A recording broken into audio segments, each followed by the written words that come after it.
Pues vamos a empezar. En el nombre del Padre, del Hijo, del Espíritu Santo. Amén. ¿Hoy qué estamos celebrando? La pasión del Cristo. Entonces, si ustedes se fijan, eso es bien interesante. Digamos que cada celebración pues tiene como su inicio y su final, ¿no? Aquí en la Semana Santa no es así. Si se fijan en la celebración de ayer, no acaba uno así con el nombre del Padre, del Hijo y del Espíritu Santo, ni tampoco inicia como siempre. Es como si tuviéramos una celebración continuada, nada más que vamos como haciendo énfasis, ¿no? Cada día en un aspecto. Entonces es como una celebración grandota, pero partida en 3. Lo que quisiera yo enseñarles hoy, ya, bueno, pues ya estuvimos en la celebración, entonces ya escuchamos las lecturas, pero a mí lo que me gustaría pues es como que pudiéramos ver las distintas como facetas de Jesús en los evangelios. Vamos a empezar con el cuarto canto del siervo de Isaías, porque o sea, es algo bien impresionante. Este fue escrito en el siglo VIII antes de Cristo. O sea, más o menos 700 años antes del nacimiento de Jesús. De hecho, hay algunos escritos de los rabinos. ¿Saben quiénes son los rabinos? Son los que escribían, pero la ley y las escrituras, pero son judíos, o sea, son como maestros judíos, ¿no? Entonces ellos, antes de Cristo, están diciendo que el que cumpla con estas características que vamos a ver, ese va a ser el Mesías. Y resulta que entonces es como una profecía sobre el Mesías. Esta es muy distinta a las que vimos en el cubo, ¿se acuerdan de las porras?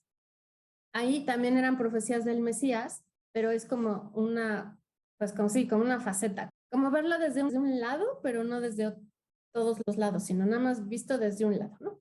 Entonces, desde un lado vemos que Jesús, pues es el Hijo de Dios, que va a estar lleno del Espíritu Santo, que va a venir de la casa de David, que va a nacer en Belén, que la Virgen va a ser su mamá, y me falta, y que el Espíritu Santo va a hacer una nueva alianza con nosotros, ¿no? Y entonces en nuestros corazones la va a escribir. Pero ahora hagan de cuenta que nos cambian de cubo y es un nuevo cubo que nos va a hablar ahora de todo lo que le va a pasar a Jesús justo en este día. Entonces sí es bien fuerte porque cuando uno se entera de que esto pasó, o sea, que lo escribieron 700 años antes, dices, wow, ¿no? Porque no es que primero le pasó a Jesús y ya luego se pusieron a escribir, ¿no? Sino que justamente los judíos esperaban que el Mesías pues fuera el que cumpliera con estas características. Entonces les voy a compartir la pantalla. Creció como un retoño delante de él, como raíz de tierra árida. No tenía apariencia ni presencia. Le vimos y no tenía aspecto que pudiéramos estimar. Ajá, ¿entiendes más o menos de qué se trató? Creció un retoño y era como una raíz árida y ¿Qué pasa si tú pones una plantita en una tierra que tiene poca agua? se seca. Ajá, entonces lo que está diciendo es que creció un retoño delante de él, ¿delante de quién? De Dios. Y como que pues no, o sea, ni se veía que estuviera muy bueno, ¿no? O sea, como que estaba medio chafa ahí el retoño, como que ni siquiera dijimos que esto valía la pena, ¿no? Más o menos sería así la idea. Despreciable y deshecho de hombres, varón de dolores y sabedor de dolencias, como uno ante quien se oculta el rostro, despreciable y no le tuvimos en cuenta. Entonces, despreciable significa eso, que no le damos ningún valor, ¿no? Desecho de hombre, así como esas personas que dices, ay, no, bueno, este cuate, ¿qué onda? O sea, como que se ve súper feo, súper mal, súper, ¿no? Así está, así como cosa. Uno ante quien se oculta el rostro. Así, más o menos. ¿Se van dando como una idea? Sí. Si se dan cuenta, pues veíamos al Mesías antes así lleno de la sabiduría del Espíritu Santo, de sus dones, y ahora aquí lo vemos pues como muy raro, ¿no? ¿A ustedes qué impresión les da? ¿Qué sienten cuando escuchan esto? Que suena como a desprecio, o sea, como a que no se quieren, ¿no? Ajá. ¿Y de quién estamos hablando? Pues también del Mesías, ¿no? Entonces uno, pues, ¿cómo? ¿Qué está pasando? Ahora, fíjense bien, ¿quiénes son los que lo desprecian? Pues el hombre es quien lo desprecia, ¿no? Exacto. Entonces, mientras en las otras profecías veíamos cómo está lleno de Dios, aquí lo que estamos viendo es la reacción de las personas, ¿no? Y entonces uno dice, ¿cómo crees? O sea, ¿qué les pasa, no? Va. Y con todo eran nuestras dolencias las que él llevaba y nuestros dolores los que soportaba. Nosotros le tuvimos por azotado, herido de Dios y humillado. Entonces, fíjense, o sea, Él es el que lleva nuestras dolencias, son nuestros dolores los que Él va soportando. ¿Por qué? Porque ya sabemos que Jesús hace, ¿no? Suyo, así de plano se pone, ¿no? Todos nuestros pecados. Pero nosotros, en lugar de decirle, wow, qué bárbaro, qué increíble, decimos, no, hombre, está herido de Dios, ha sido humillado por Dios. O sea, como si Dios fuera el que lo está despreciando. ¿Es Dios el que lo está despreciando? Nosotros. Ajá, entonces por eso hay que tener mucho cuidado, porque luego nos da la impresión, o por ejemplo los judíos creen, ¿no? Que lo que ellos hacen es como lo que a Dios le agrada, o el mismísimo Dios quien lo está haciendo. Entonces, por eso a mí me interesaba que ustedes pudieran entender esto y luego le vamos a dar un giro así medio inesperado, pero lo que yo quisiera es que ustedes puedan ver cómo Jesús viene primero a dar cumplimiento a las promesas, no nada más a las bonitas, sino a todas, ¿no? Inclusive él teniendo el poder, ¿no? O sea, si eres tan poderoso que eres Dios, pues por supuesto que podrías acabar con estas profecías y decir, no, pues estas no. Yo nada más me quedo con las bonitas y aquí a estos les mando unos rayos para que a ellos les pase espejito, espejito, ¿no? Que lo que me quieran hacer a mí les pase a ellos, ¿no? Y ya, y no, o sea, Jesús asume todo ese dolor, todo ese pecado para que nosotros podamos salvarnos. Él ha sido herido por nuestras rebeldías, molido por nuestras culpas. Él soportó el castigo que nos trae la paz y con sus cardenales hemos sido curados. Los cardenales son las heridas. Entonces, Él es el que ha sido herido por nuestras rebeldías, o sea, nuestros pecados, las veces en las que nos hemos alejado de Dios. Ha sido molido por nuestras culpas. Él es el que soporta el castigo que nos trae la paz. ¿La paz con quién? Con Dios. Y con sus heridas nosotros hemos sido curados. ¿Por qué? Porque gracias a que Jesús entrega su vida, nosotros vamos a poder tener vida eterna. Entonces, si Él no hubiera soportado nuestro castigo, así entiendan el castigo como consecuencia. Entonces, si nosotros hemos pecado, ¿cuál es nuestra consecuencia? Muerte. No tener vida eterna, ¿no? La muerte. Exacto, no tener vida eterna, la muerte. Entonces, Él soporta nuestro castigo, o sea, Él muere y por sus heridas es que nosotros podemos ser curados y llegar entonces a la vida eterna. Todos nosotros como ovejas erramos. Cada uno marchó por su camino y Yahvé descargó sobre él la culpa de todos nosotros.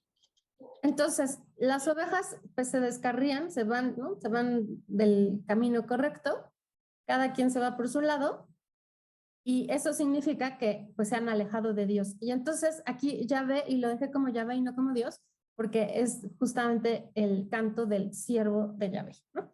Entonces Dios descarga sobre él la culpa de todos nosotros. ¿Qué significa esto?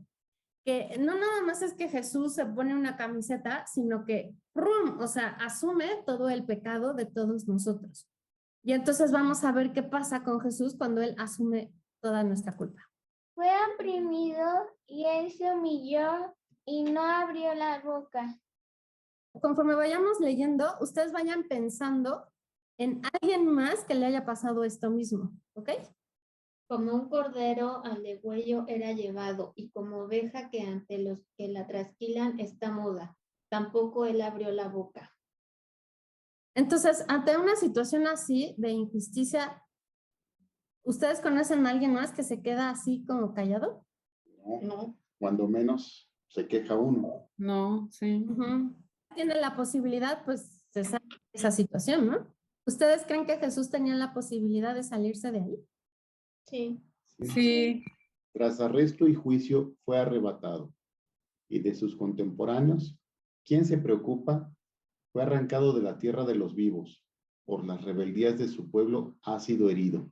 Esto de tras arresto y juicio fue arrebatado, vamos a ver que también el juicio y el arresto de Jesús se hacen de manera indebida, o sea, todo pasa muy rápido, no lo hacen como se tenía que hacer normalmente. Y pues ya, ¿no? Lo matan, o sea, fue arrancado de la tierra de los vivos, por las rebeldías de su pueblo, ha sido herido. Y se puso su sepultura entre los malvados y con los ricos su tumba, por más que no hizo atropello, ni hubo engaño en su boca. Entonces aquí nos dice que está entre los malhechores. ¿Se acuerdan que Jesús es crucificado entre dos malhechores? Y luego va a ser sepultado, su tumba va a ser, ¿no? El sepulcro es ese de José de Arimatea, que es un hombre muy rico, entonces va a ser, con los ricos va a estar su tumba. Y él no hizo ningún engaño, él no cometió ningún delito y sin embargo, pues ha sido así, ¿no? Mas plugo a Yahvé quebrantarle condolencias. Luego es, Dios quiso quebrantarle condolencias.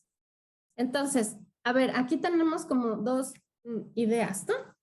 Por un lado, tenemos como aquí, tal cual esta sola lámina nos diría que Dios es el que quiere quebrantar. Imagínate a alguien que carga tanto peso, así que, ¡pum!, como que se cae, ¿no?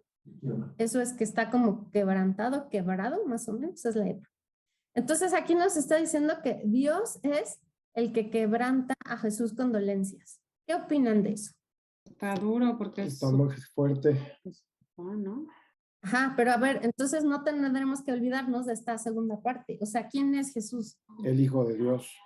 Ajá, es Dios que se hace Dios es hombre. hombre. Ajá, entonces cuando tú lo lees así solo, luego por eso nos acusan a nosotros de cosas horribles o dicen cosas muy extrañas sobre Dios, ¿no? Porque qué mala onda es Dios que manda a su hijo para que sufra, ¿no? Entonces yo ahí más bien me pregunto, ¿qué onda contigo que crees que Dios hizo eso con su hijo, ¿no? ¿Por qué? Porque cuando yo quiero separar a Jesús, ¿no? Por ejemplo, quiero decir que Jesús por un lado era Dios y por el otro era hombre, pues así no es, o sea, Jesús es Dios y hombre en uno solo. Aquí igual, o sea, Jesús es el Hijo de Dios, pero es Dios que se hace hombre. Entonces no podemos separar como al Padre de Jesús, porque entonces caemos en estos errores en donde vemos a un Dios como muy extraño de repente, ¿no? ¿O ustedes qué opinan sobre el Dios que nosotros conocemos y esta lámina? Pues sí, no tiene sentido porque el Dios que intentamos conocer es el Dios lleno de misericordia y Él no impondría algo así a su Hijo.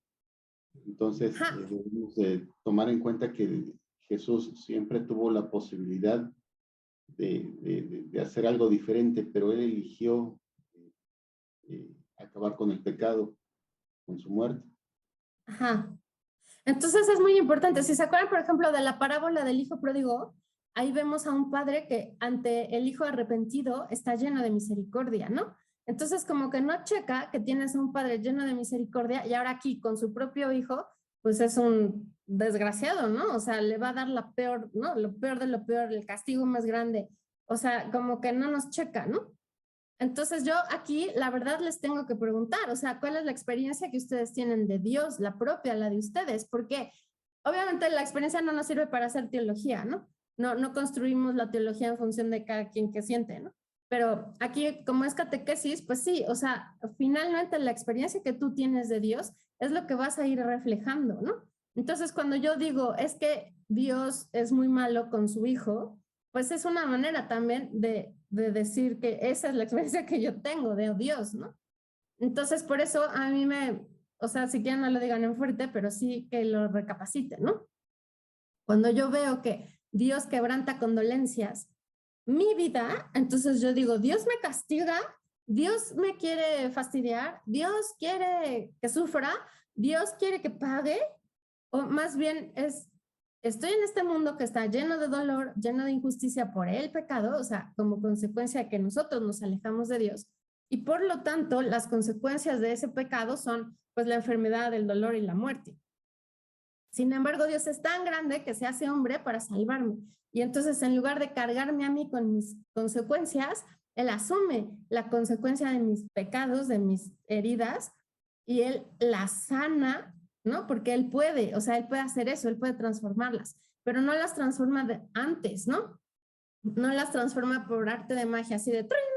Y ahora son flores, sino las transforma haciéndolas suyas, y una vez que las ha hecho suyas, entonces ahora sí, Él hace, o sea, muere porque hace suyo mi pecado, y como el pecado como consecuencia trae la muerte, entonces Jesús va a morir, pero ahora sí, una vez que ha hecho suyo mi pecado, entonces Él resucita y entonces me da la vida eterna. Entonces, ¿quién es Dios? Es la fuente de la vida eterna. Ajá, y para mí, ¿quién es? O sea, es el que me ha dado. Todo. La vida. La vida. Sí, y la salvación, o sea, me ama tanto que estuvo dispuesto a hacerse hombre, a sufrir todo lo que me tocaba a mí sufrir. Y entonces, si a mí me dijera, oye, pues es que a ti te tocaban todos esos latigazos y esa corona de espinas y esas humillaciones y esos salivazos y esas burlas, esas, imagínate, o sea, dices, Dios mío, todo eso tú lo aceptaste por mí.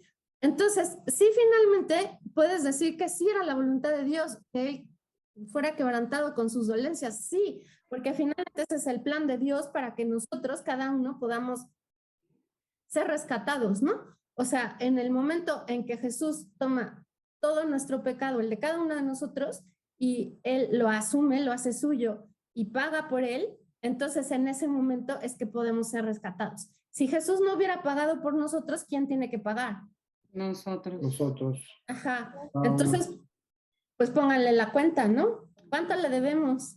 Mucho. Mucho. Sí, entonces yo aquí quisiera que en lugar de ver a Jesús de, ay, pobre Jesús, ¿cuánto sufre? O sea, evidentemente sí, ¿no? Pero nos falta como también esa otra parte de entender, híjole, pero todo eso lo ha sufrido por mí, ¿no? Y a mí me gustaría que no dijéramos por los pecadores, porque entonces es como que, pues ahí todos los demás, ¿no? Sino aquí pues ir como tomándonos las cosas más personales, ¿no?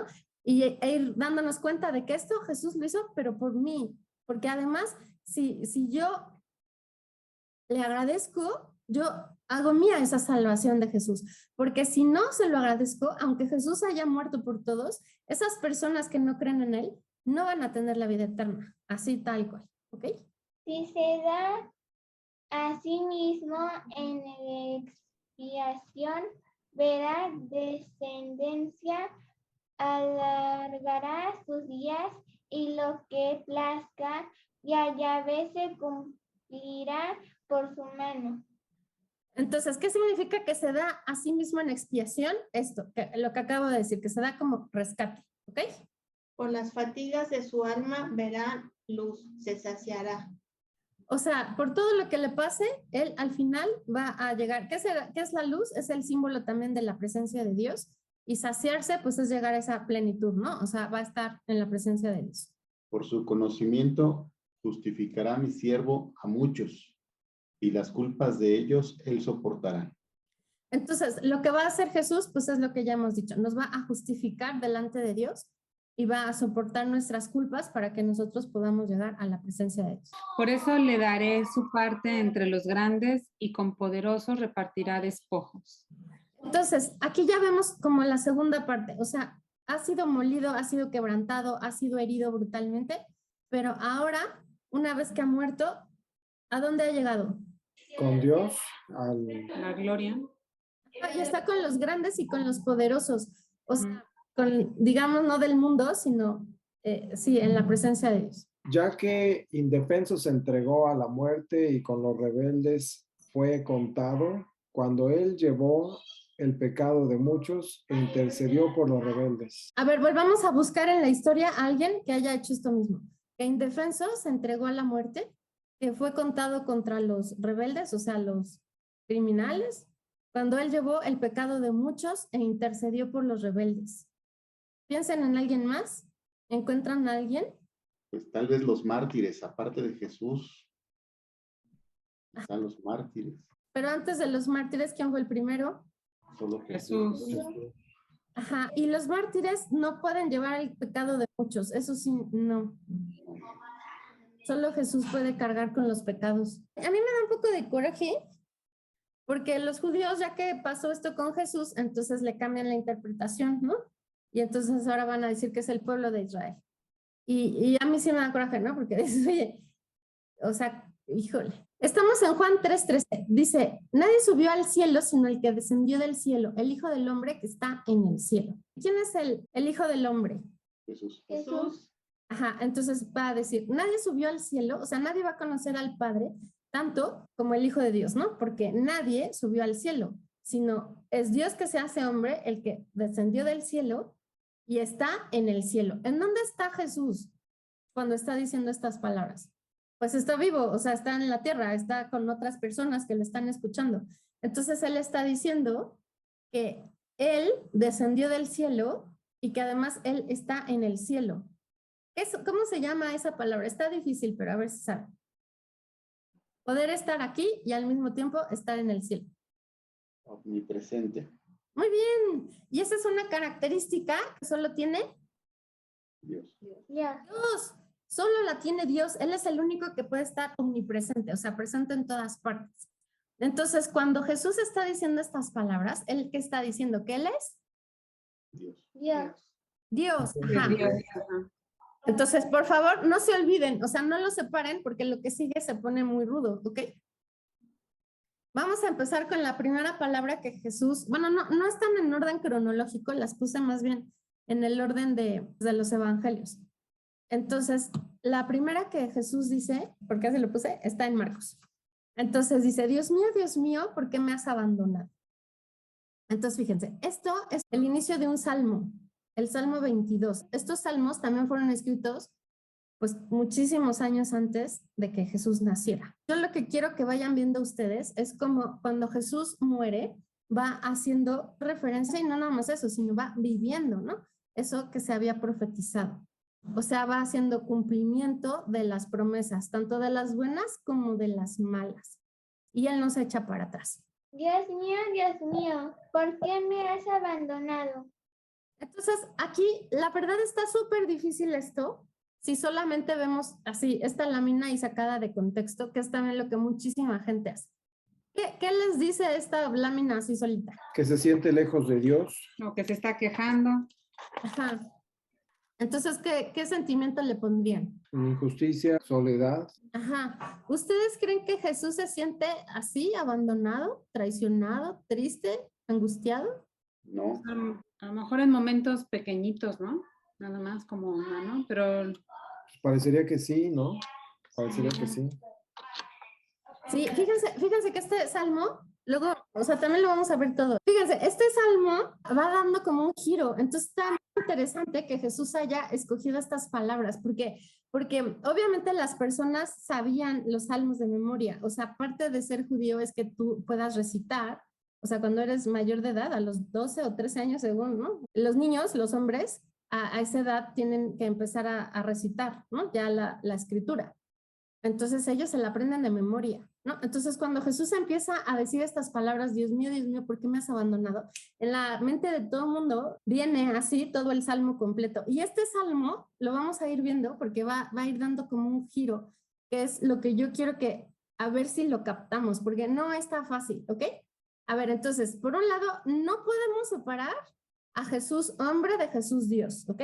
Por el otro lado, sabemos que Dios se hace hombre en la persona de Jesús. Y entonces esas dos cosas no las podemos olvidar. No podemos empezar a ver aquí a Jesús como un hombre, solo ahí, que quién sabe de dónde salió, pero pues está ahí ahora en la cruz y ahora siente que Dios lo ha abandonado. ¿Ok? Esa sí no se las puedo permitir. ¿Sale? Va. Dios mío, ¿por qué me has abandonado? Lejos de mi salvación, la voz de mis rugidos. Entonces, fíjate, tú aquí podrías empezar a decir, claro que está desesperado, o sea, le está diciendo a Dios que lo ha abandonado, o sea, ¿cómo crees, no? Entonces yo nada más les pido que al entrar aquí a este salmo, es como entrar hacia un nuevo bosque, ¿no? Entonces no lo interpreten como un grito de desesperación, ¿ok? Sino trata de verlo con una profundidad muchísimo mayor, ¿va? Dios mío, de día clamo y no respondes. También de noche. No hay silencio para mí. Mas tú eres el santo que moras en las laudes de Israel. Entonces yo me la paso diciendo, Dios mío, por favor. ¿Saben qué es clamar? como hablar fuerte. Pedir. Ajá, exacto. Entonces yo me la paso ahí, pide y pide, diciéndote. No me puedo quedar callado porque me la paso diciéndote, pero tú, pues nomás como que no me pelas, ¿no? En ti esperaron nuestros padres, esperaron y tú los liberaste. A ti clamaron y salieron salvos. En ti esperaron y nunca quedaron confundidos. A ver, entonces, ¿qué pasó de la anterior a esta? A ver, fíjense, aquí cómo estamos. Yo clamo y no me haces caso. Sin embargo, yo sé que tú eres el santo que mores en las laudes de Israel. O sea, tú estás con Israel. Y ahora, fíjate, yo te estoy diciendo, Dios, que en ti esperaron nuestros padres, que ellos esperaron y tú los liberaste. ¿Qué sentimiento le ponen a esto? Ya está con esperanza. Ah, Ajá, y la esperanza necesita Sí. fe y confianza. O sea, tú no puedes esperar en alguien que te ayude o que te escuche si tú no confías en él. A ti clamaron y salieron salvos, en ti esperaron y nunca quedaron confundidos. Entonces, ¿qué hay en el fondo de este bosque? ¿Así? ¿Qué recubre todo este bosque? esperanza.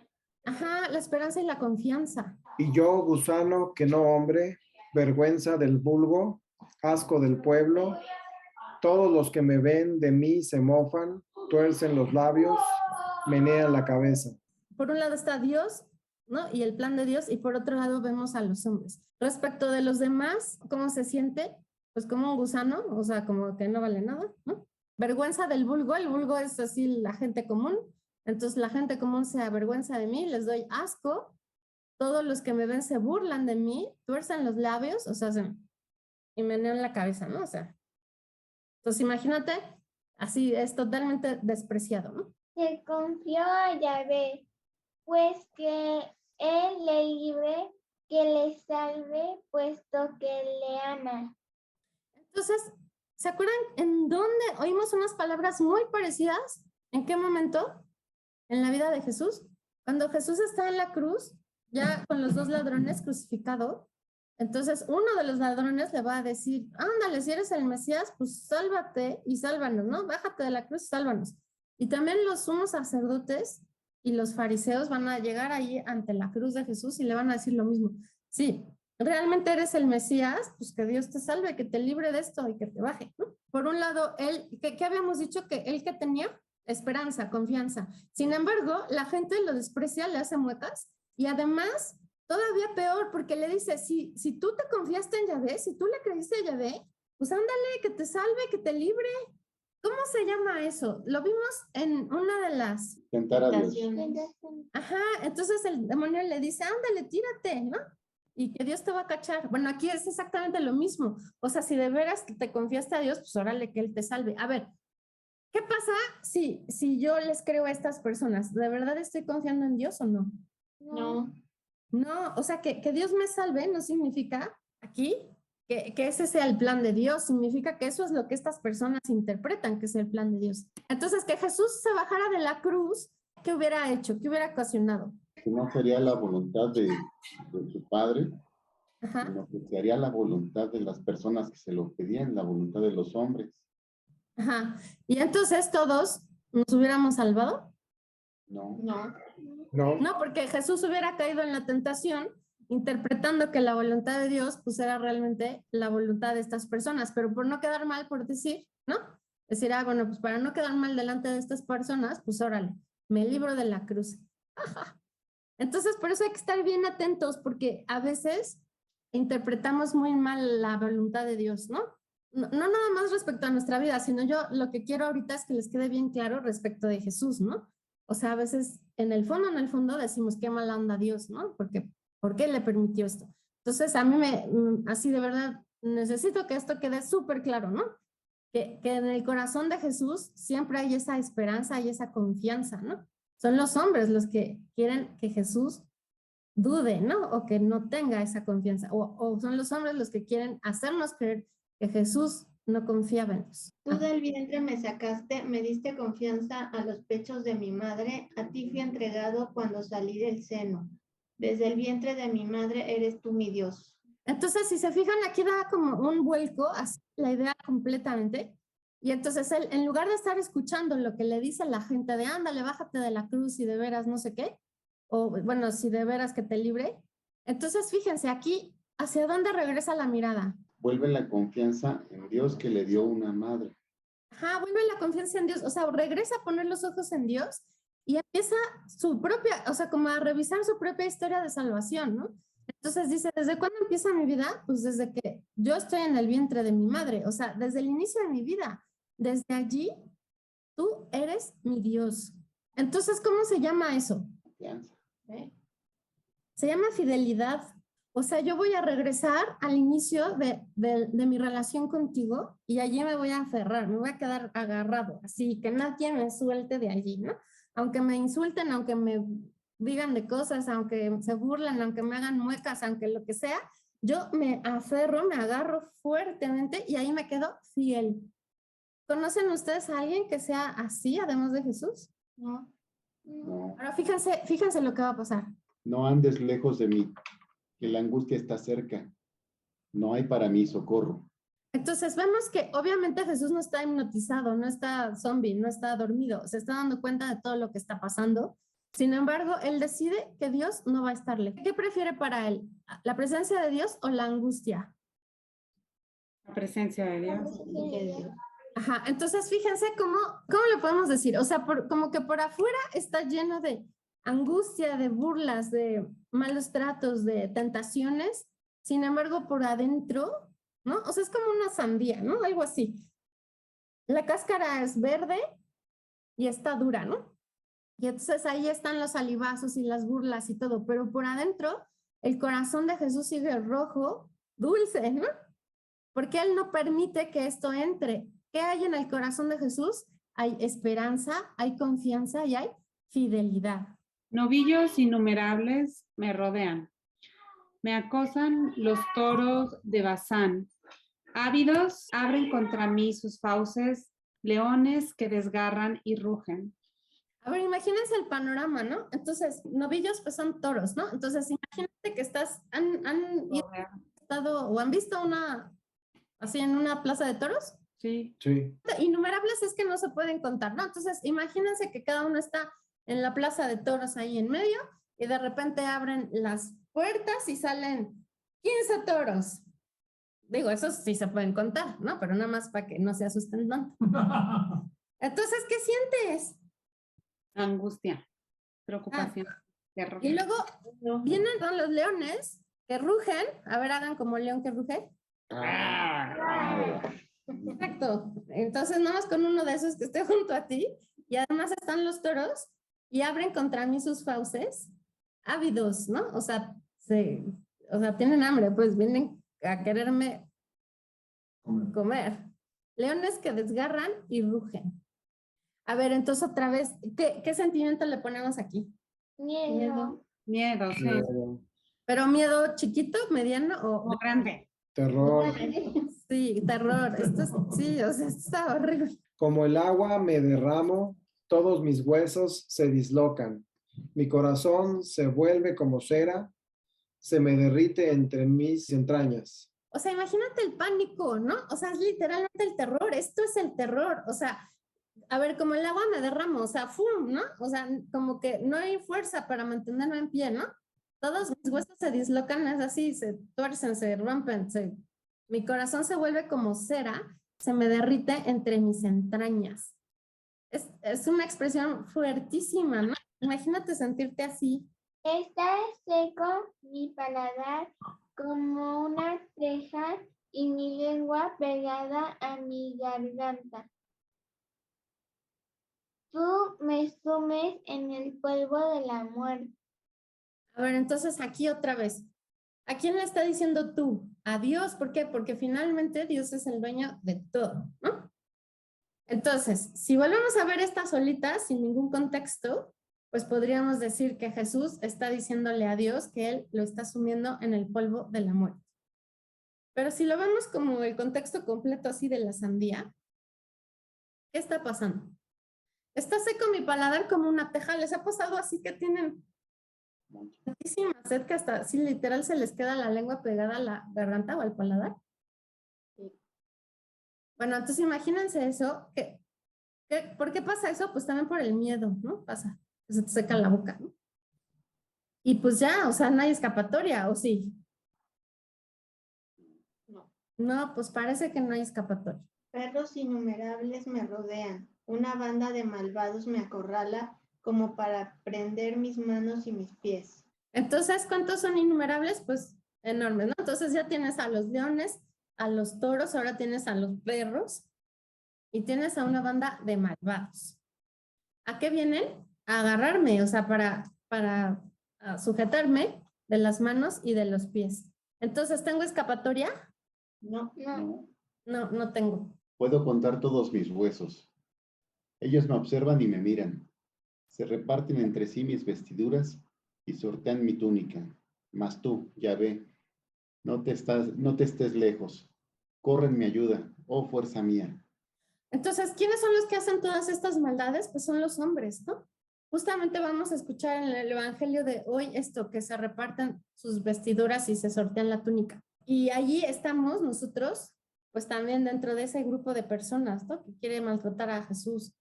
Pero bueno, ahorita lo que yo quisiera hacer hincapié es como Jesús está ahí en medio de esa situación tan angustiosa y él de todos modos sigue pidiéndole a Yahvé que no esté lejos, porque él es su fuerza. Entonces ahí volvemos a ver la fidelidad, ¿no? Libra mi alma de la espada, mi única de las garras del perro. Sálvame de las fauces del león y mi pobre ser de los cuernos de los búfalos. Pues más o menos estás en la misma escena anterior, ¿no? Y él le sigue pidiendo que Dios lo libre. Anunciaré tu nombre a mis hermanos. En medio de la asamblea te alabaré. A ver, no, espérate, o sea, ¿qué pasó aquí? ¿Cómo que te voy a alabar? Voy a reconocerte como el más grande porque soy fiel a ti. Exacto. Entonces, fíjense en estas palabras. Anunciaré tu nombre a mis hermanos en medio de la asamblea, te alabaré. O sea, yo voy a dar testimonio hasta el final, ¿ok? Los que a Yahvé temen, denle alabanza. Raza toda de Jacob, glorifíquenle. Témanle, raza toda de Israel. Entonces, los que verdaderamente son hijos de Dios son esta raza de Jacob o raza de Israel. Jacob e Israel es la misma persona. Entonces, vienen, ¿no? Abraham, luego Isaac, y el hijo de Isaac es Israel, ¿no? Entonces, es como venir hablando de la descendencia que es fiel a Dios, ¿no? Abraham es el hombre así, fiel por, así, excelencia, ¿no? Entonces, lo que está haciendo aquí Jesús es como decir, a ver, hombres fieles, ¿no? Hombres que han sido fieles a Dios, alábenlo, glorifíquenlo. ¿Se acuerdan de que glorificar es esa manera de reconocer que Dios es Dios, ¿no? Que Él tiene el poder, esa es la gloria. Entonces aquí Jesús está diciendo, alábenlo. Bueno, realmente es un salmo, pero bueno, se lo estamos poniendo a Jesús. Alábenlo todos los que han sido fieles. Entonces, ¿cómo está la sandía? ¿Cómo está por adentro la sandía? Sigue intacta. Intacta, sí. Está fuerte, ¿verdad? Entonces sí se van dando cuenta que hay como este giro dentro. O sea, tú puedes decir, Dios mío, ¿por qué me has abandonado? Y pensar, híjole, pobre Jesús, qué mala onda, ¿no? Dios lo abandonó. Pero no era ese el sentido con el que Jesús lo dice. Entonces me parece bien injusto que nos quedemos con esa expresión y sobre todo con esa experiencia de Dios, porque no es realmente la que Jesús está teniendo. ¿Por qué no ha despreciado ni ha desdeñado la miseria del mísero? No le ocultó su rostro, mas cuando le invocaba, le escuchó. Ajá, el mísero es el miserable, ¿no? Entonces no ha despreciado, no ha tirado a la basura, no ha hecho así de, a ver, tú sácate al miserable, no le oculta su rostro, sino lo escucha cuando él lo invoca. O sea, ¿qué tan cerca está Dios de quien le habla? Cerca. Cerca. Ajá. De ti viene mi alabanza en la gran asamblea. Mis votos cumpliré ante los que le temen.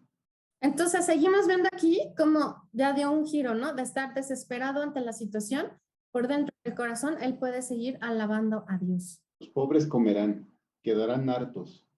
Los que buscan a Yahvé le alabarán. Viva por siempre su corazón.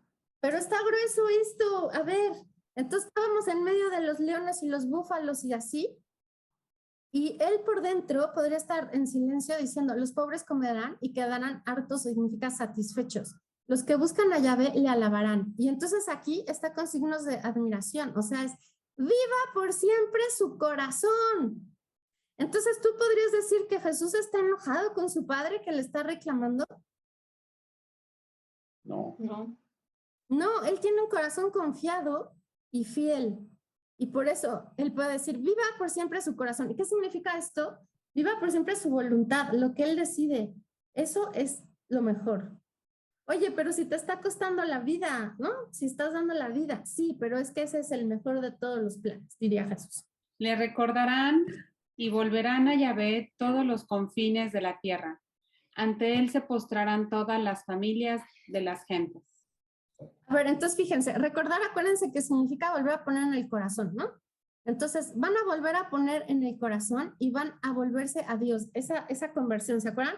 De estar volteado hacia Dios y de repente pongo otra vez cara a Dios, ¿no? Entonces, ¿qué va a pasar? Que cuando Jesús pase por todas estas cosas, las personas van a poder convertirse a Dios de todos los confines de la tierra, o sea, inclusive nosotros. Ante Él se postrarán. ¿Se acuerdan qué es postrarse? Es así, poner la cabeza en el piso. Eso es un signo de adoración, ¿no? De decirle a Dios, tú eres lo más grande.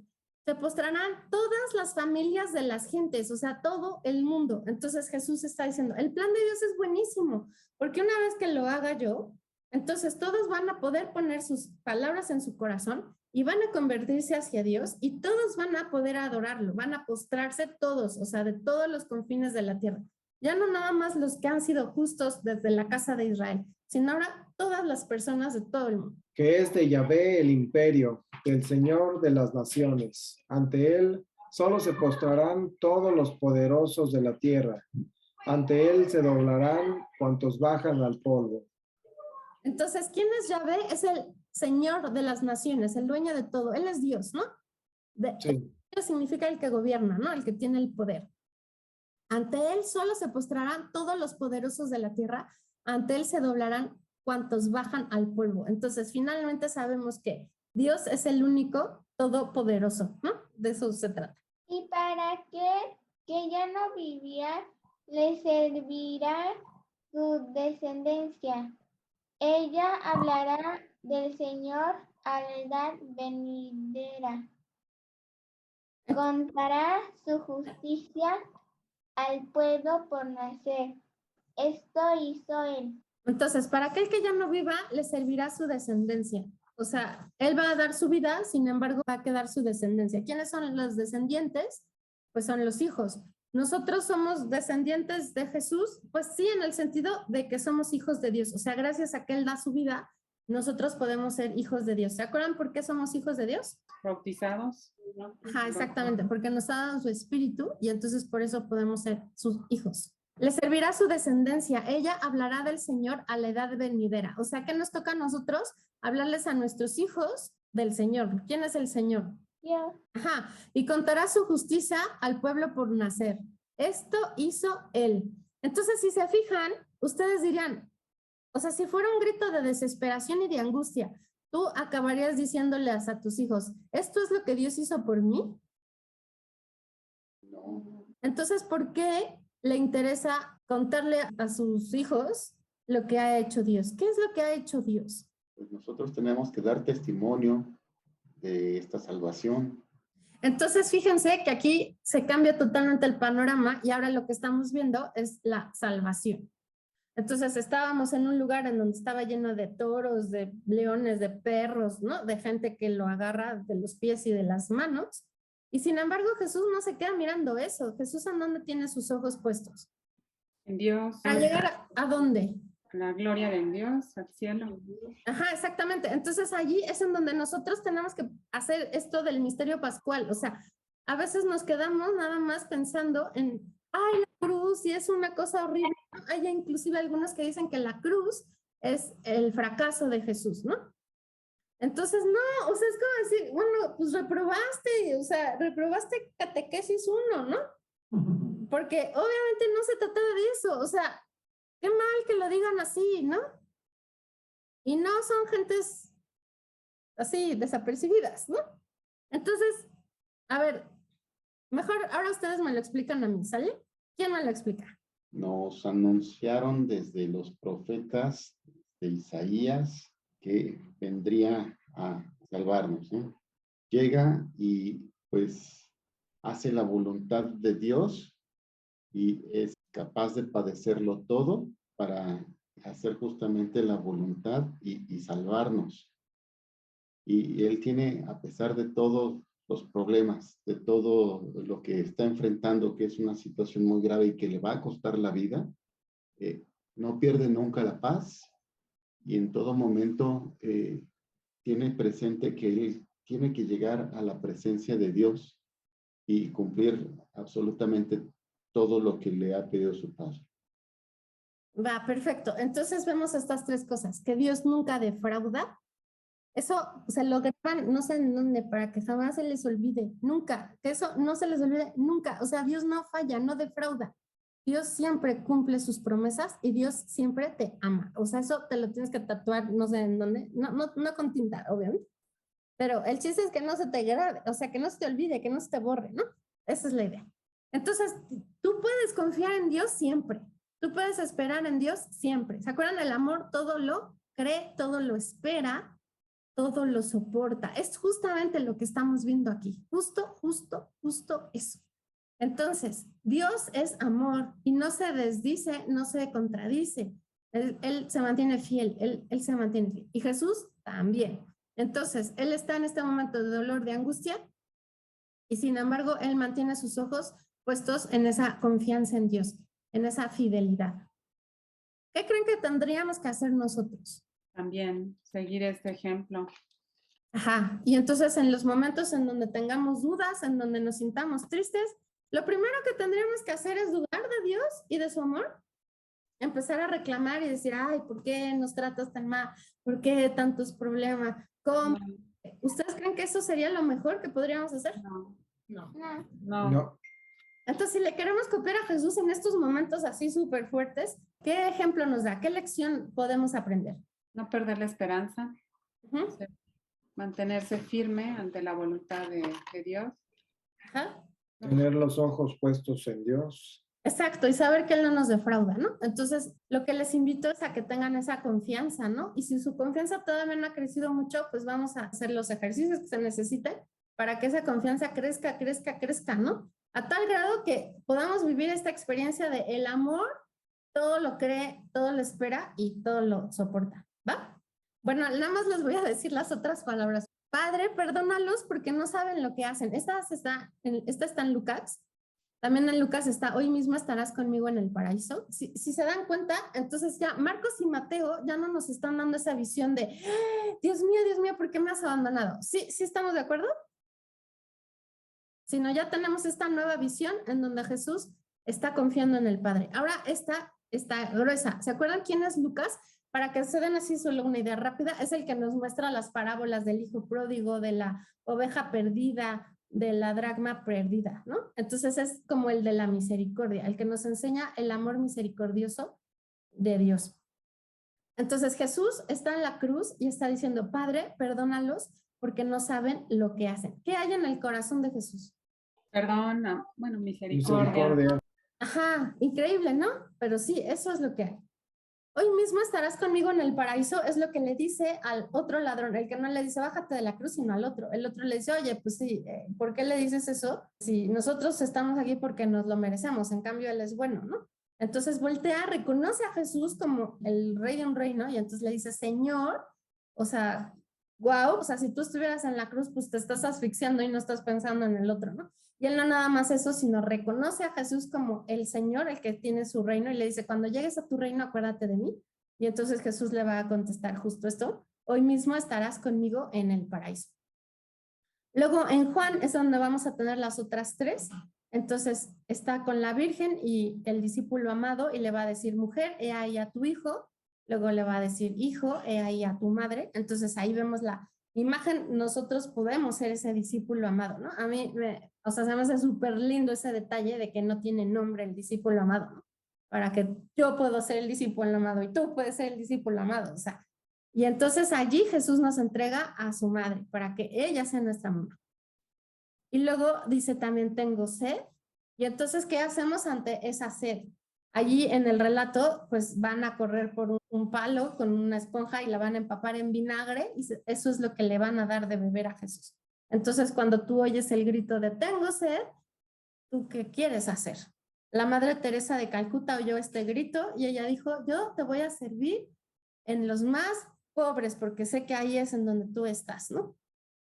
Entonces, pues así cada uno podríamos decir, cómo respondemos cuando Jesús nos dice, tengo sed, ¿no? Él como que nos está llamando a algo, ¿no? Nos está pidiendo algo. ¿Cómo qué podría ser? Ayudar. Ayudar a los que necesitan. Ajá. Servir. Sí, servir y amar, ¿no? Amar, o sea, la sed que tiene Dios es esa, la del amor, porque pues Él no necesita nada.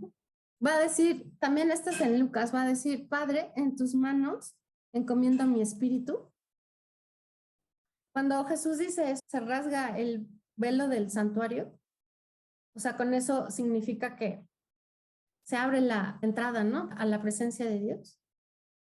Entonces Jesús va a decir, Padre, en tus manos encomiendo mi espíritu, y dicho esto, expiró.